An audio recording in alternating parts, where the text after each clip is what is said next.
जय जगन्नाथ बंधुगण मोर ये वीडियो को आपण मानक बहुत बहुत स्वागत। आपणक दुआर मुहरे कुकुर सबुदिन शोची कि जदि शोची वीडियोटी शेष पर्यंत निहाती शुणु। कुकुर दुआर मुहरे शोइले कौन रही यार शुभ संकेत कौन अशुभ संकेत वैज्ञानिक दृष्टिकोण यार मत कौन आज आम वीडियो माध्यम जानिबा। वीडियोटी शेष पर्यंत निहाती शुणु। जदि भल लगे लाइक शेयर सब्सक्राइब निहाती करेंगे। दुआर मुहरे कुकुर शोइबा एक साधारण घटना हेले मध्य शास्त्रीय मान्यता अनुजाई यार अनेक गुरुत्वपूर्ण संकेत रही। यह कई शुभ बोली मानुथिबा बेले आउ कई अशुभ बोली मध्य मानती। यार शुभ संकेत हेउछि शास्त्रीय विश्वास अनुसार कुकुर को एक रक्षाकारी भाव में देखा जाए।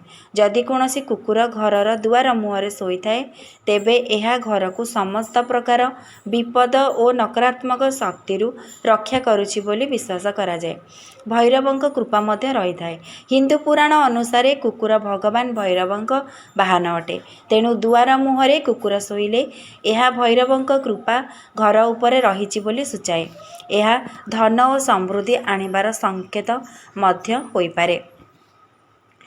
कुकुर माने षष्ठ इंद्रिय शक्ति अधिक थाए बोली विश्वास करा जाए। से माने आगामी विपद अघटन किंबा अशुभ घटना को पूर्वरु अनुभव और रूपांतर करि पारंती।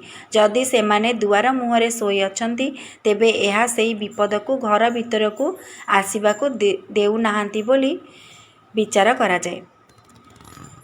कुकुर दुआर मुहरे शोइबार अधिक शास्त्रीय शुभ संकेत रही।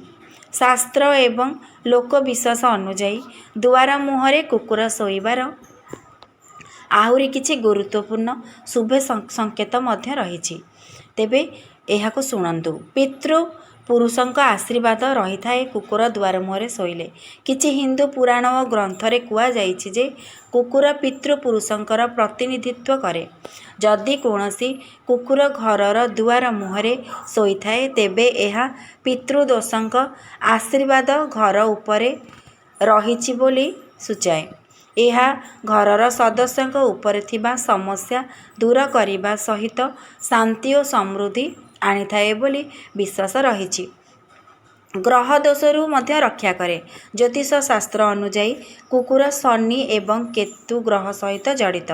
जदि काहार कुंडली रे एही ग्रह मानकर अशुभ प्रभाव थाए तेबे कुकुर को खाइबा को देबा किंबा ताहार सेवा करिबा द्वारा एही दोष कमी जाई थाए। दुआर मुहरे कुकुर शोइबा एक प्राकृतिक उपाय भावरे काम करि थाए जहा घर को ग्रह दोष को रक्षा करे लक्ष्मी का आगमन मध्य करि थाए। शास्त्र रे कुकुरर उपस्थिति को घर को शुभ एवं समृद्धि आसीबार संकेत बोली विचार करा जाए।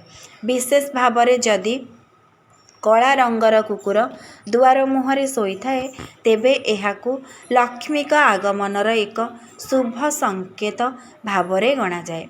यह घर को सुख शांति एवं धन आनी थाए। एही समस्त मान्यता लोकों का आध्यात्मिक विश्वास एवं शास्त्रीय प्राचीन परंपरा उपरे आधारित। एहार वैज्ञानिक प्रमाण नथिले मध्य एहा समाजरे एक महत्वपूर्ण स्थान रखिछि। अशुभ संकेत कौन रही आसंतु जानिबा। अघटनर पूर्वानुमान किछि लोकंक मतरे कुकुर जदि अस्वाभाविक भावरे दुआर मुहरे शोई रहे तेबे यह कौनसी अघटनर संकेत होई पारे। यह आसन्न विपद किंबा परिवार रे कौनसी समस्यार सूचना देइथाए बोली मध्य कुहा जाए। नकारात्मक शक्तिर प्रभाव केतेक विश्वास करती जे जेउ घरे उपरे कौनसी नकारात्मक शक्तिर प्रभाव थाए सेठारे कुकुर सेही शक्ति दूरे रखिबा परिवर्ते दुआर मुहरे शोई थाए। तेबे एही धारणा अत्यंत कम लोकंक मध्य देखा जाए। उपरोक्त मान्यता गुड़िक लोकविश्वास आधुनिक विज्ञान दृष्टिकोण और वास्तवता हेउछि।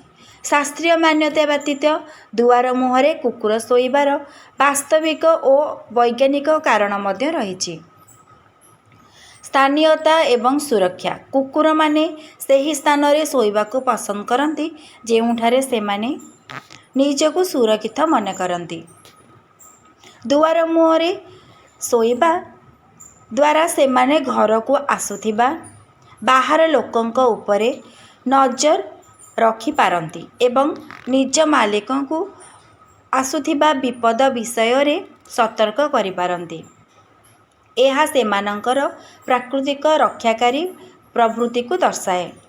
ଆରାମ ଓ ଉଷ୍ଣତା ପାଇଁ ମଧ୍ୟ କୁକୁରମାନେ ଉତ୍ତାପ ଏବଂ ଶାନ୍ତିପୂର୍ଣ୍ଣ ସ୍ଥାନ ଖୋଜିଥାନ୍ତି। ଦୁଆର ମୁହଁରେ ସେମାନେ ଖରା ଏବଂ ପବନରୁ ନିଜକୁ ରକ୍ଷା କରିପାରନ୍ତି। ଘରର ଦୁଆର ମୁହଁରେ କାନ୍ଥ ବାଟେ ଆସୁଥିବା ଉଷ୍ଣତା ସେମାନଙ୍କୁ ଆରାମ ଦେଇଥାଏ। ସେଥିଲାଗି ମଧ୍ୟ କୁକୁରମାନେ ଦୁଆର ମୁହଁରେ ଶୁଅନ୍ତି। ଶୀତରୁ ରକ୍ଷା ପାଇବା ପାଇଁ ଶୀତ ଦିନରେ କୁକୁରମାନେ ଥଣ୍ଡାରୁ ବଞ୍ଚିବା ପାଇଁ ଏକ ଉଷ୍ମ ସ୍ଥାନ ଖୋଜିଥାନ୍ତି। ତେଣୁ ଘରର ଦୁଆର ମୁହଁରେ ଶୋଇବା ସେମାନଙ୍କ ପାଇଁ ଏକ ସୁରକ୍ଷିତ ତଥା ଉଷ୍ମ ସ୍ଥାନ ହୋଇପାରେ ବୋଲି ଏହି ସମସ୍ତ କାରଣରୁ ବିଚାରକୁ ନେଲେ ଦୁଆର ମୁହଁରେ କୁକୁର ଶୋଇବା କେବଳ ଏକ ପ୍ରାକୃତିକ ବ୍ୟବହାର ବୋଲି କୁହାଯାଇପାରିବ।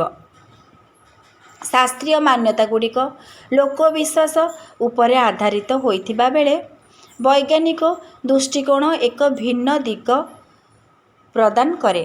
ତଥାପି କୁକୁରକୁ ଏକ ବିଶ୍ୱସ୍ତ ଏବଂ ସୁରକ୍ଷାକାରୀ ପ୍ରାଣୀ ଭାବରେ ସର୍ବଦା ମନାଯାଇଥାଏ। କୁକୁରକୁ ସମସ୍ତେ ଏକ ସୁରକ୍ଷାକାରୀ ପ୍ରାଣୀ ଭାବରେ ମାନ୍ୟତା ଦେଇଆସିଛନ୍ତି। କୁକୁର ମଧ୍ୟ ଭୈରବଙ୍କର ବାହନ ଅଟେ। ତେଣୁ କୁକୁର ଏକ ଶୁଭ ପ୍ରାଣୀ ହୋଇଥାଏ। ତେବେ ଦୁଆର ମୁହଁରେ ଯଦି କୁକୁର ଶୋଇଥାଏ, ଲୋକଙ୍କ ମାନ୍ୟତା ଅନୁସାରେ ବିଶ୍ୱାସ ରହିଛି ଯେ ଶାସ୍ତ୍ର ପୁରାଣରେ ମଧ୍ୟ ଲେଖା ଅଛି, କୁକୁର ଦୁଆର ମୁହଁରେ ଶୋଇଲେ ନିହାତି ଶୁଭ। ଘରେ ଲକ୍ଷ୍ମୀଙ୍କର ଆଗମନ ହୋଇଥାଏ ଯଦି କଳା କୁକୁର ଦୁଆର ମୁହଁରେ ଶୋଇଥାଏ। ତେବେ ଭିଡ଼ିଓଟି ନିହାତି ଯଦି ଭଲ ଲାଗିଥିବ ଲାଇକ୍, ସେୟାର, ସବସ୍କ୍ରାଇବ୍ କରିବେ। ରହିଲି। ଜୟ